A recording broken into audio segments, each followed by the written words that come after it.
L'objectif, c'était de réunir les passionnés de cartes à collectionner, mais pas uniquement. En fait, on aura beaucoup de gens, beaucoup de collectionneurs qui viennent à travers l'Europe. Donc on aura des Espagnols, des Allemands, des Anglais, beaucoup d'Italiens aussi qui viennent.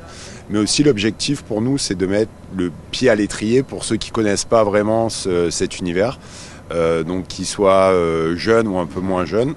On dit toujours que c'est quelque chose d'intergénérationnel, donc il y a les plus anciens qui ont ce côté un peu nostalgique, qui remettent le nez dans les cartes et dans leurs vieux albums Panini et qui veulent transmettre cette passion aux enfants. Donc voilà, pour l'instant ça reste encore un petit peu niche, mais justement l'objectif c'est de faire cette première édition à Monaco, qui est la première dans tout le sud de la France, et pérenniser l'événement sur les années à venir, si c'est un succès, on l'espère en tout cas. On aura une cinquantaine d'exposants, on aura à peu près 60% sur le sport, mais on aura les 40 autres pourcents sur tout ce qu'on appelle TCG.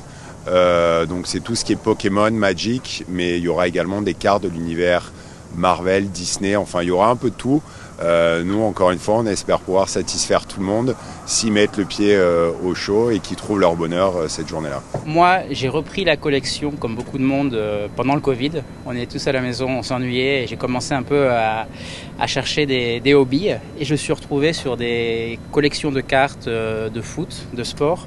Quand j'étais plus jeune, je faisais les stickers de Panini comme tout le monde, comme beaucoup d'enfants en tout cas. Et j'ai trouvé qu'il y avait des cartes comme celle-ci qui existaient de nos jours, avec des bouts de maillot incrustés dans la carte, des cartes numérotées, donc là vous voyez 1 sur 1 qui rend la carte unique au monde, des cartes signées par les joueurs de l'AS Monaco et de pratiquement tous les plus gros clubs qu'il y a dans le monde.